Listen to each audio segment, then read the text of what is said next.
Shiva Shiva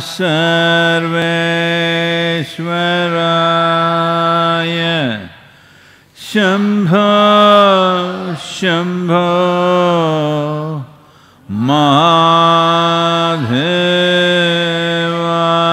Mahadevaya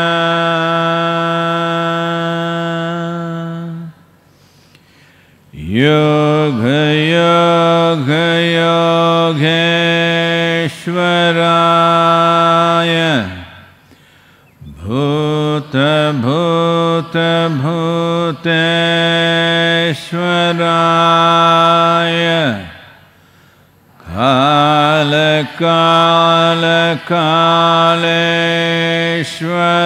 Kaleshwaraya Shiva Shiva Sarveshwaraya Shambho Shambho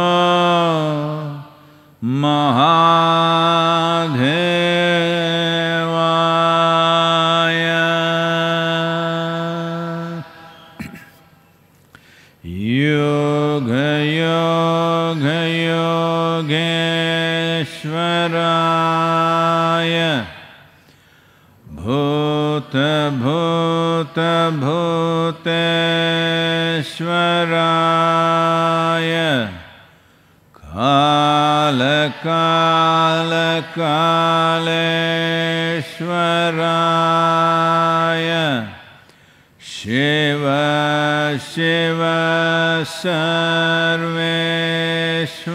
Sarveshwaraya Shambho Shambho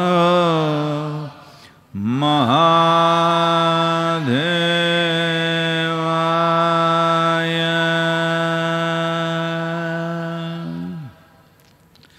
Yoga Yoga Yogeshwaraya Bhuta Bhuta Bhuteshwaraya Kala Kala Kaleshwaraya Shiva Shiva Sarveshwaraya Shambho Shambho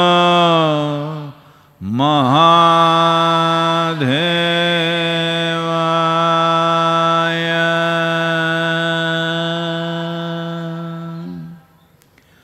Yoga Yoga Yogeshwaraya Bhuta Bhuta Bhuteshwaraya Kala Kala Kaleshwaraya Shiva Shiva Sarveshwaraya Shambho Shambho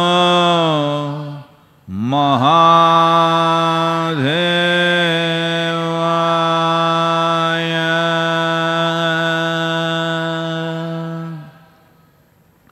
Yoga Yoga Yogeshwaraya Bhuta Bhuta Bhuteshwaraya Kala Kala Kaleshwaraya Shiva Shiva Sarveshwaraya Shambho Shambho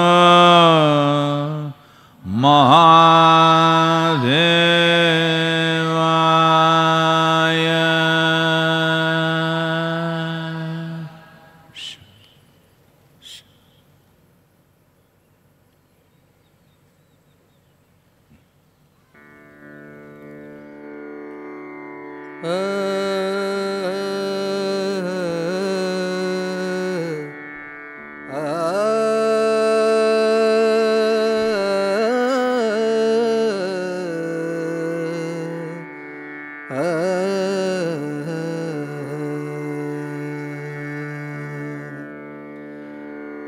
ಬಿದ್ದಿಯ ಬೇ ಮುದುಕಿ ಬಿದ್ದಿಯ ಬೇ, ಬಿದ್ದಿಯ ಬೇ ಮುದುಕಿ ಬಿದ್ದಿಯ ಬೇ, ಬಿದ್ದಿಯ ಬೇ ಮುದುಕಿ ಬಿದ್ದಿಯ ಬೇ.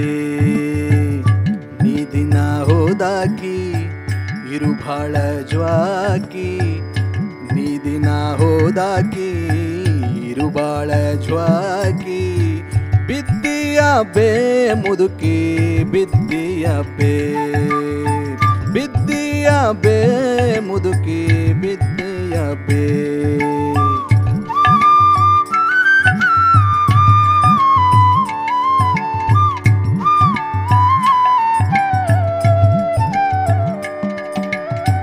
ಸದ್ದಕ್ಕಿದು ಹುಲಗುರ ಸಂತಿ ಗದ್ದಲದೊಳಗ್ಯಾಕ ನಿಂತಿ, ಸದ್ದಕ್ಕಿದು ಹುಲಗುರ ಸಂತಿ ಗದ್ದಲದೊಳಗ್ಯಾಕ ನಿಂತಿ. ಬಿದ್ದು ಇಲ್ಲೇ ಒದ್ದಾಡಿದರ ಎದ್ದು ಹ್ಯಾಂಗ ಹಿಂದಕ ಬರತಿ, ಬಿದ್ದು ಇಲ್ಲೇ ಒದ್ದಾಡಿದರ ಎದ್ದು ಹ್ಯಾಂಗ ಹಿಂದಕ ಬರತಿ. ಬುದ್ಧಿಗೇಡಿ ಮುದುಕಿ ನೀನು ಬಿದ್ದಿಯ ಬೇ, ಬಿದ್ದಿಯ ಬೇ ಮುದುಕಿ ಬಿದ್ದಿಯ ಬೇ, ಬಿದ್ದಿಯ ಬೇ ಮುದುಕಿ ಬಿದ್ದಿಯ ಬೇ.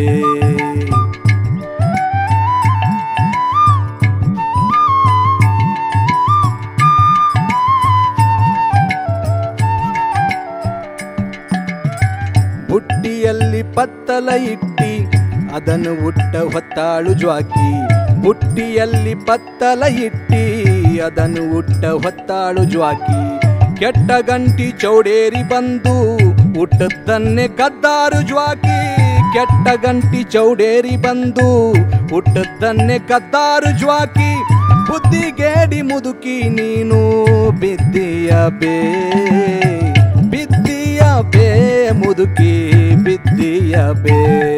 ಹೋ ಬಿದ್ದಿಯ ಬೇ ಮುದುಕಿ ಬಿದ್ದಿಯ ಬೇ.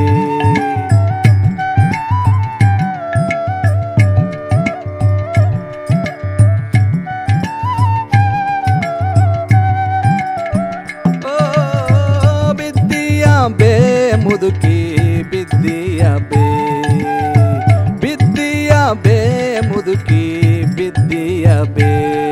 ಹೋ ಬಿದ್ದಿಯ ಬೇ, ಹೋ ಬಿದ್ದಿಯ ಬೇ.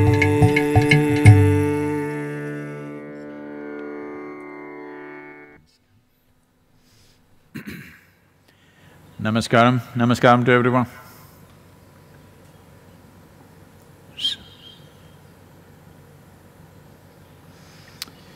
Well,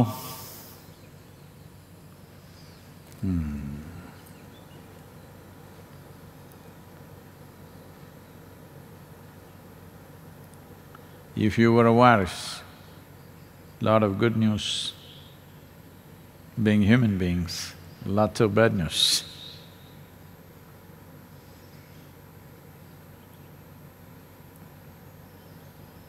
Hope they are not on the darshan. Well, particularly United States is looking great concern. Well, the declared number of fatalities has crossed 37,000.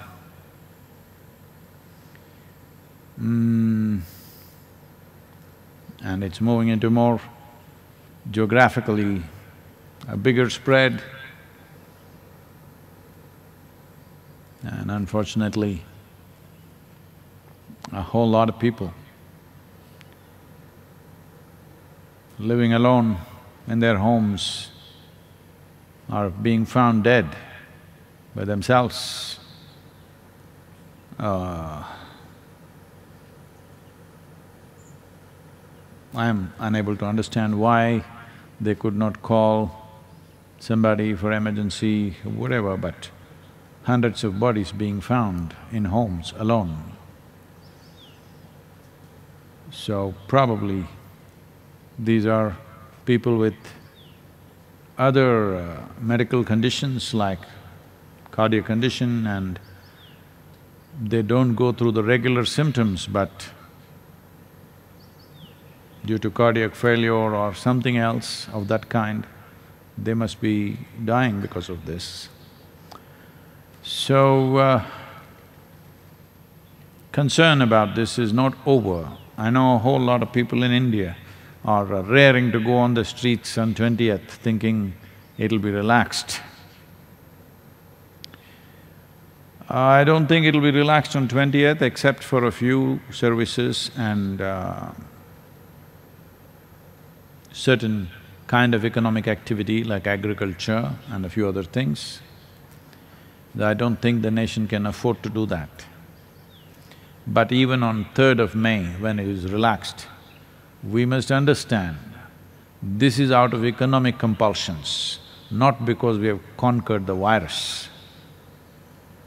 Economic compulsions are forcing us to do certain things because we don't want the solution to become more expensive than the problem.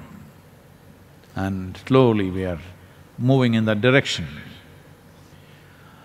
Even United States is talking about opening up and going back to work and let's see what happens. Well, what happens is not going to be very pleasant. So,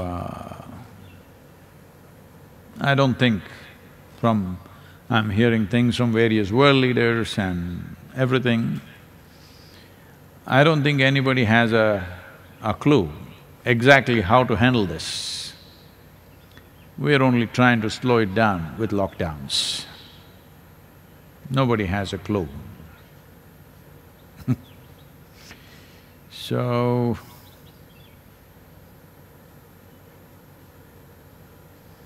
this is a war without shooting a bullet. A big lesson for the whole humanity. Because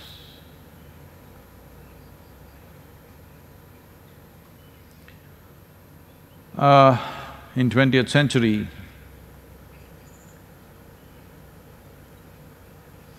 we've had many wars, 2 wars, which could be called as World War, where the casualties were all in millions. When the World War I happened, in many ways, because it's in the same geographical space, Europe, that's where it started. And people thought, never again we're going to do this mistake again, because it was such a disaster. In 2018, when the war ended, as if that was not enough, the Spanish flu happened. Over 50 million people died across the world, including probably 3 million in India. After that experience, in many ways, people thought, this is it, we are not going to do this again. But within the same generation's life, not even the next generation, within the span of that generation's life, we went in for a second world war, which, if you look back and see, from World War I, what kind of weaponry they were using, and World War II, what kind of upgrade happened.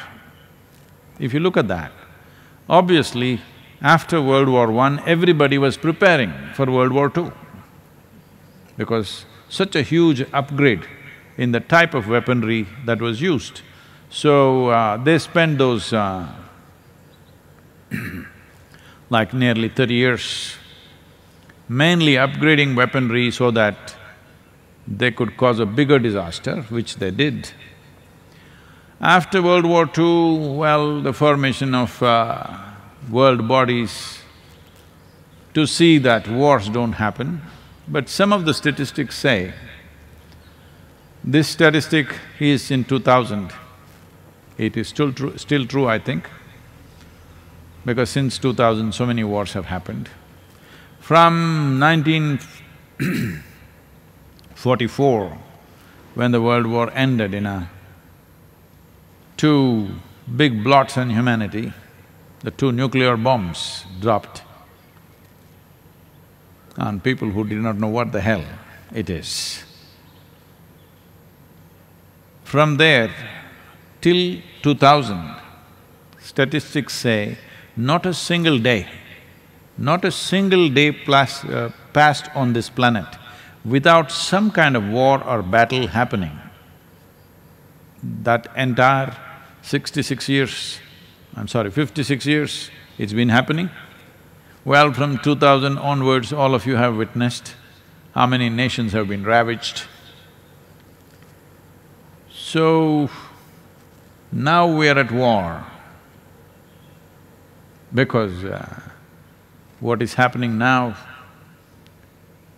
definitely has to be handled and in war footing.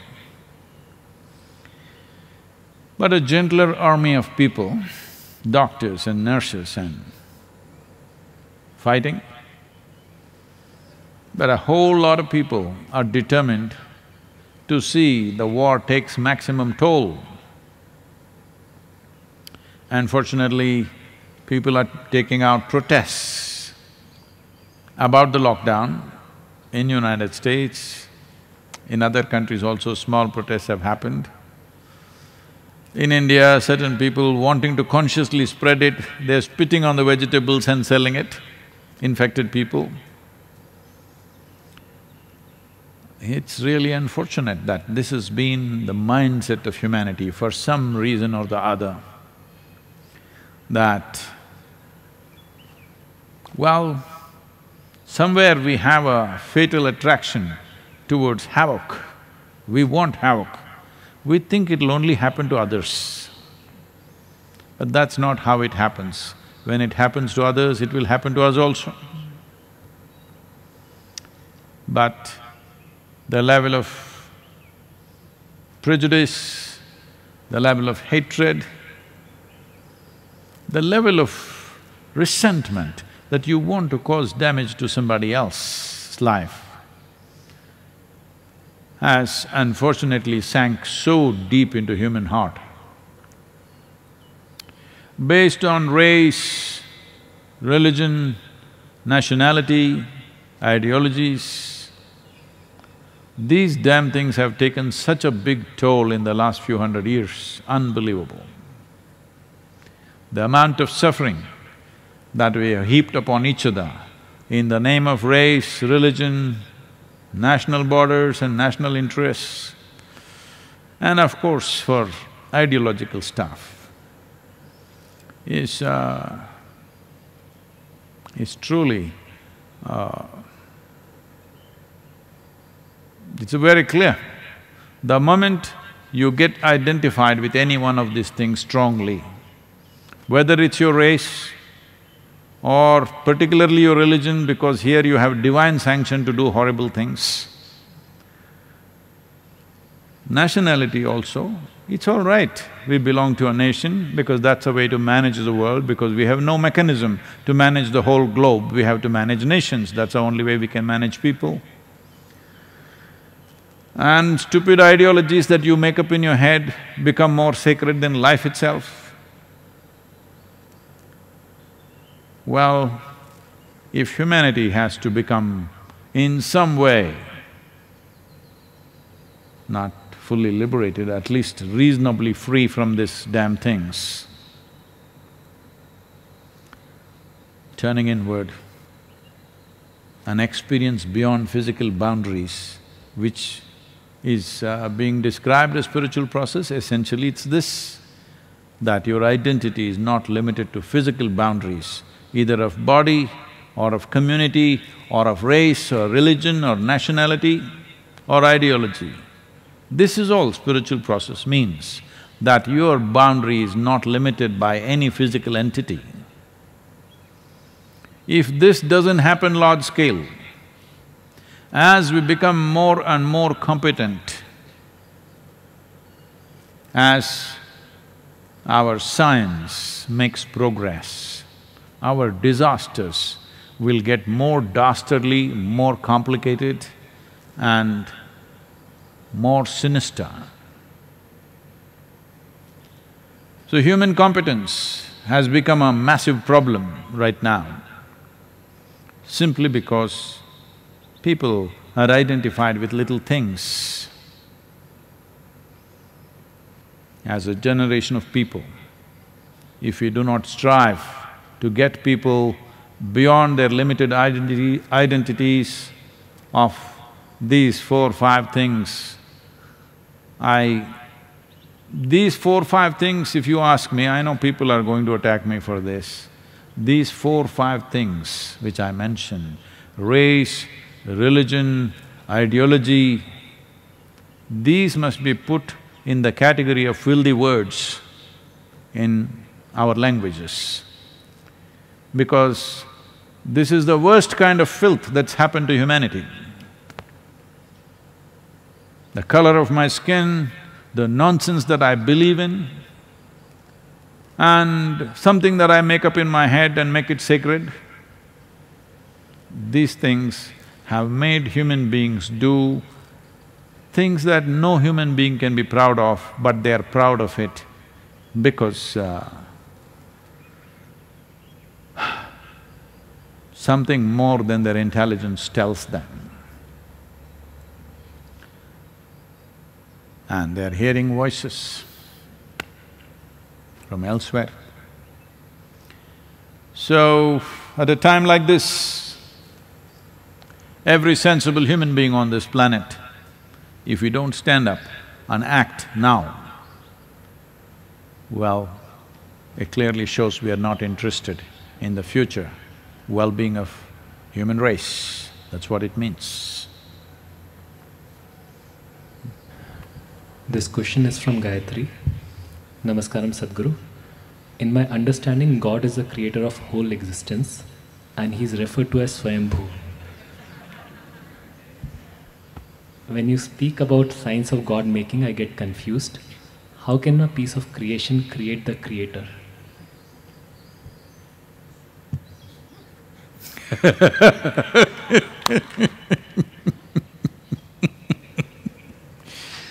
What do I do? In your understanding,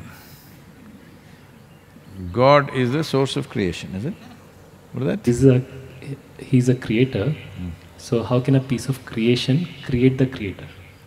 Oh, we'll come to the second part. First, your understanding. That he's a creator of whole existence. Okay. First thing is, you do not know what is whole existence, nobody knows. When you do not even know the whole existence, how come you know the creator? I'm saying, if you can't see the product, you have no ability even to see the product in its fullness, you just seeing a minute part of it. But now you know who made it and what's his quality, how he does it, everything you know. So there is a serious problem in your understanding. You cannot call this understanding.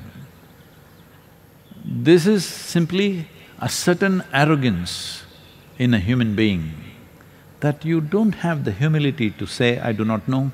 So you understand every damn thing in a damn stupid way. And if you gather 1,000 people around you with the same stupid belief, you become a powerful force and you have connection with the Creator. Because when all the idiots say the same thing,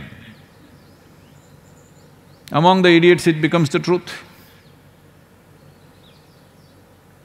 Well,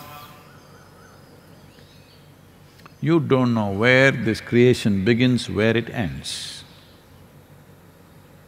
But you know who created it and how. And you also know he created himself, and his gender is masculine. All this you know.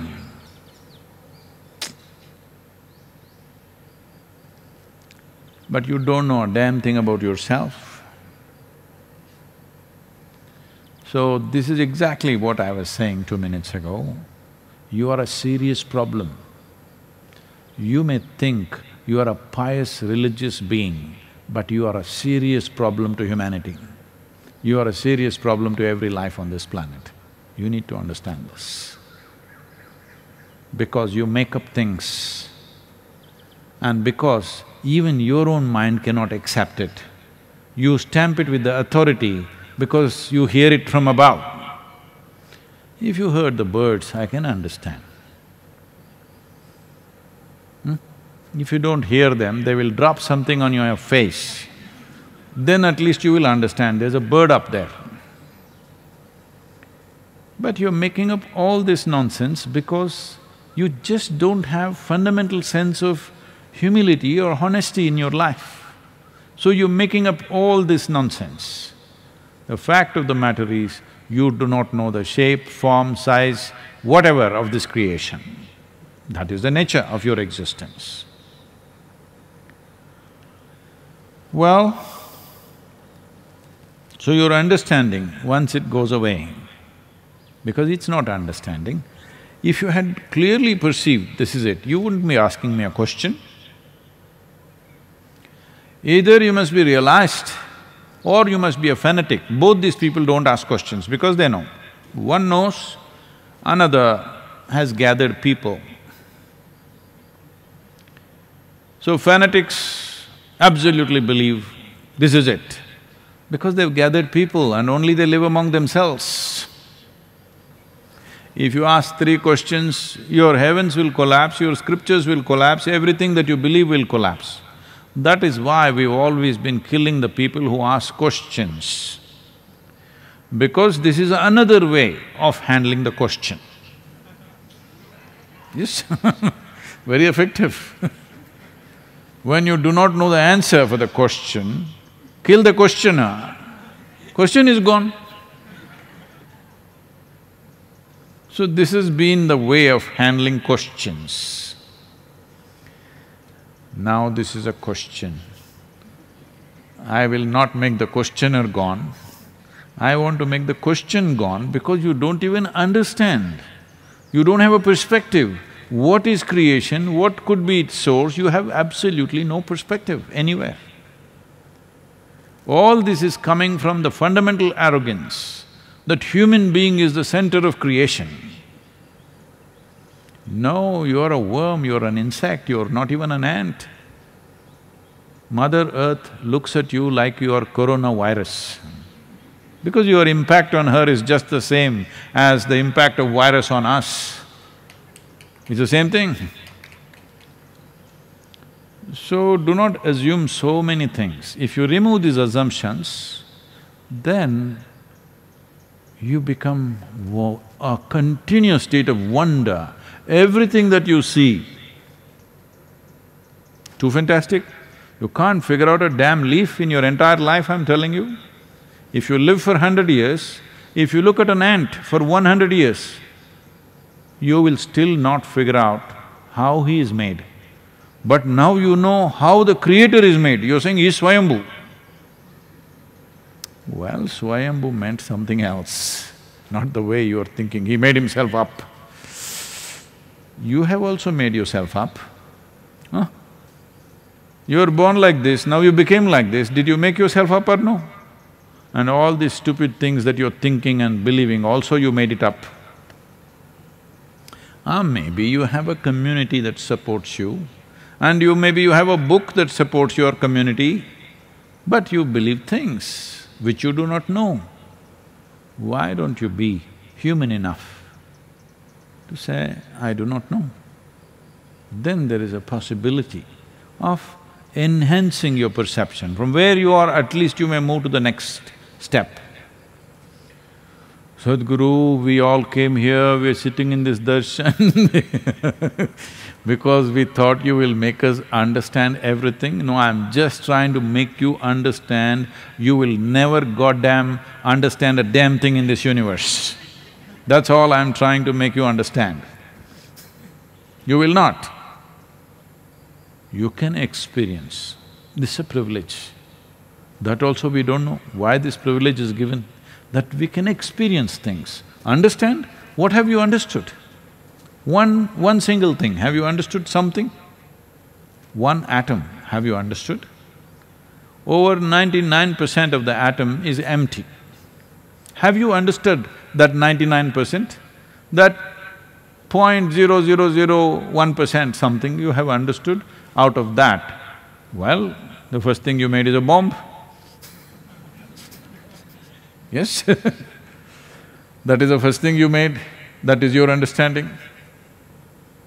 You took a building block of physical nature and made it into a terrible destructive force. This is your understanding? So, what's the last part of the question? How can a piece of creation create the creator? So this happened.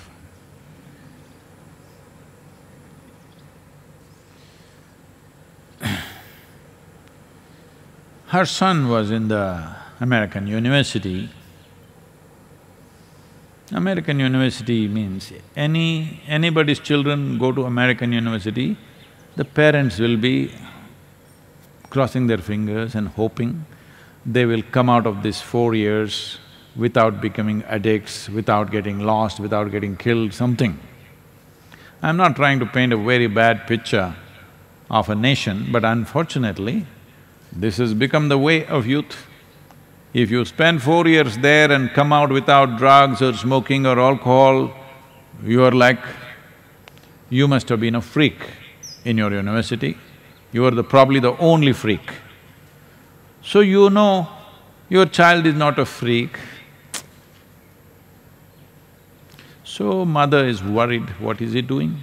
So she decided for his birthday, she will send him a very ornamentally wrapped kind of, bound Bible to him, hoping that he will open this book. Most probably he's not opened any book since he went there, you don't know. But at least she is hoping he may open this book and something will stick to him.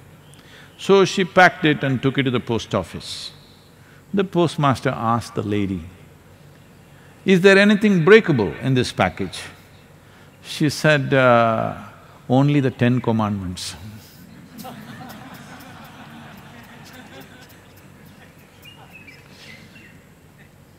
So she's worried the son may break all of them. If he breaks 50%, 5 of them, 6 of them and comes back with at least 4 intact, she's thinking it's success. But worried that he may break all the 10 and come and may not come. All parents are going through this in the world today, not only in America, everywhere. More so there because most trends start there and slowly it is becoming part of the world everywhere, including Indian urban areas. It's very much becoming like that. So,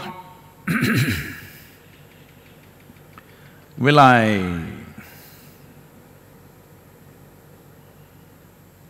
know the nature of the existence and the nature of the creator? You will never understand, but you can experience the nature because the nature of creation is such that, as I was saying even with regard to virus, the nature of creation or the nature of life on this planet is such, life is all enmeshed. There is no such thing as you as a separate life. There are millions of bacteria living here within this, so many viruses living in this. This one thing is little more troublesome than the other, so we're managing. We kind of made deals with that. When you eat, something goes into you, when you walk, something goes into you, if you open your mouth, it goes into you, if you don't open your mouth, it'll go through the nostrils. That is why everybody's wrapped up right now. So this is the nature of life, it's all intermingling. This is the nature of creation also. What is creation and what is the source of creation are all enmeshed. Otherwise, you wouldn't grow up like this. You didn't take brick and mortar and plaster yourself into this size and form. It happened from within. Obviously, what creates this is functioning from within you. Because it's within you, you must understand this very clearly. only because it's within you, you have the ability to experience, because all human experience happens only within you. You think you're able to see this tree, you're seeing this tree, it's not true. Light is falling on this, reflecting, coming, going into through your lenses, inverted image in the retina. You know that whole story of how ophthalmology works, at least on the basic level. So you're only seeing it the way it's projected in your mind. How the parrot is seeing the tree, you don't know. How an ant is seeing the tree, you do not know. How an elephant sees the tree, you do not know. We have some vague idea, but you know how you're seeing it, that is the way you're seeing it. So, you're only experiencing everything. Light and darkness happens only within you. Pain and pleasure happens only within you. Joy and misery happens only within you. Agony and ecstasy happens only within you. Everything that you think you know is only happening within you. Or in other words, you know or you are capable of knowing only what happens within you. You are not capable of knowing anything else. You are relying on the fundamental instrument of perception, which is human mechanism, and you're assuming what you perceive is everything. Completely wrong way of looking at life. Complete misunderstanding. It's a keyhole vision of life. It is like you're looking out of a keyhole. Let's say a cow passed. Slowly the cow walked. You saw the nose. These days you're afraid of the nose, I know. So you covered yours. Then you saw its snout, then you saw its eyes, then you saw its horns, then you saw its neck, then you saw the body. Like a wall it passed, then you saw the tail, whatever, piece by piece. Now at every point you keep on making conclusions. The conclusion that you made when you saw the snout obviously changed when you saw the horns. It obviously changed with every part. Isn't this the way we are exploring what we consider as science? Every day our opinion about the creation is changing. And well, opinions about creator is endless. So, when we said God-making, we are not talking about God as the God. We are talking about creating a yantra, a tool, with which if you can walk better with something than just your legs, it's good for you. If you can, instead of running, go on a bicycle, it's really wonderful. You do one thing. Now you have to go to the dining. We will do this from tomorrow for you. Today we are not organized. Only if you arrive there, we will break the darshan just 2 minutes before 7 o'clock. 7 o'clock, if you are there, only you will get food, otherwise you will not get. You will all start running. Just maybe 70, 80 yards from here, maybe about 300 yards from here. But you will see, most people will go without food. What they will do, by day after tomorrow they'll all get a bicycle. Because we don't allow other vehicles, they'll get a bicycle. Then the next day you will see only people with bicycle will get the food. So, because we realized this, we came up with all kinds of machines. Those who have instruments to perform better will perform better. Today you say, some countries are technologically advanced, what does it mean? They got better machines, so they're doing well. So here in this culture, we looked at deities as machines or yantras. Out of that, did we succeed? Of course. In a phenomenal way, ahead of the rest of the world. When people were still hunting and gathering in most of the world, most parts of the world, here we were in highest level of mathematics, music, various sciences, and lived very, affluent for those days. And even just 250 years ago, it was the most affluent culture. over 33% of the world's produce came from India. You think all this happened without some kind of technology? Technology in a different way. Because we did not think of building machines, we thought of technologies which will enhance this machine. As this machine got more and more enhanced, the level of performance, intelligence, the intricacies of culture, this evolved like no other place. I'm not speaking this out of my nationalistic pride. I'm not made like that. But as people, as culture, nobody explored the inner mechanics of a human being as this culture did. Nobody invested that much time and energy for those dimensions of life. Everybody always thought out external conquest is the only success. So it produced great conquerors, Alexanders, Genghis Khans. We never produced anybody like that. Here, we produce sages and seers. This is the only culture. I want you to just look back and see. This is the only culture. Even today, our history is marked by our sages and seers and yogis of the time, not by the kings most of the time. Only in the last 300, 400 years we are talking about kings, otherwise largely we say this is the time of this sage and that is the time of that yogi, simply because we gave this significance to develop this machine into a high-performance machine, so that this machine functions in a way where it looks superhuman, not physical performance, in terms of perception, because we saw that only by enhancing perception, life can be enhanced, simply there is no other way. If you want to enhance yourself, you must be able to see something, you must be able to hear something, you must be able to know something that normally people are not able to know. In this context, we created deities. Well, the word God is an English word. They started using God's word. They call everybody, every yogi, every sage and seer in this country, these idiots who have been educated in English education in India, including myself, they call all of us God-men. Did anybody ever claim we are God-men? But they're using that word. I've been protesting in many places. I said, there are no God-men anywhere, nobody has claimed, it's you, goddamn men, who are creating these God-men. Nobody ever claimed he's a God-man, because this is all imported ideas you picked up and trying to mess up everything here. You need to understand, in this culture, anybody who has enhanced his perception is valued immensely, because we thought this is the only machine which is of highest significance, because this is the most significant machine on the planet, most sophisticated machine on the planet.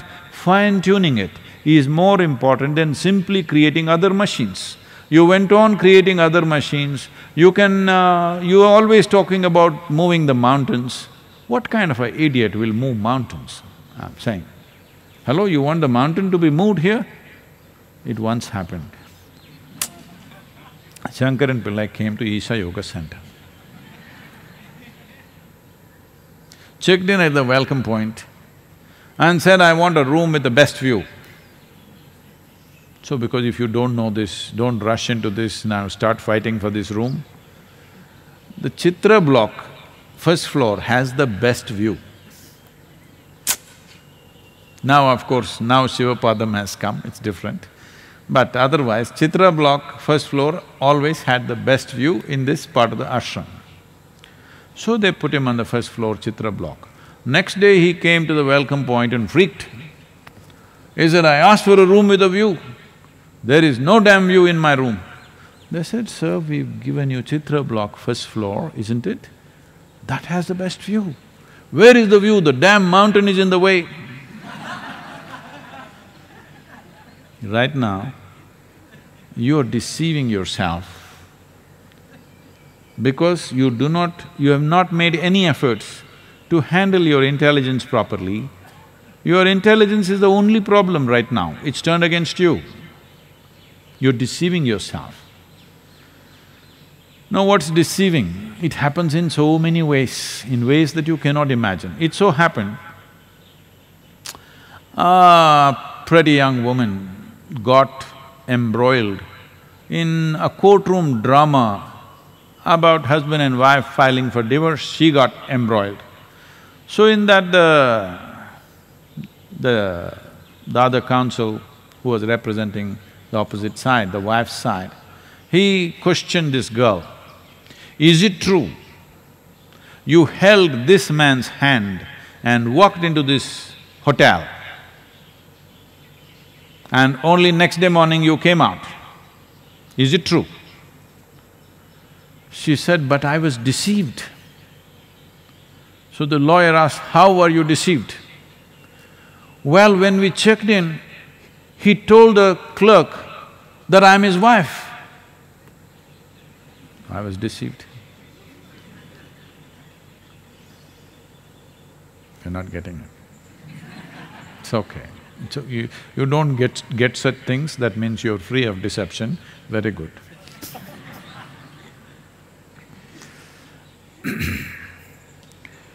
Yoga yoga yogeshwaraya bhuta bhuta bhuteshwaraya kala kala kaleshwaraya Shiva Shiva Sarveshwaraya Shambho Shambho Maha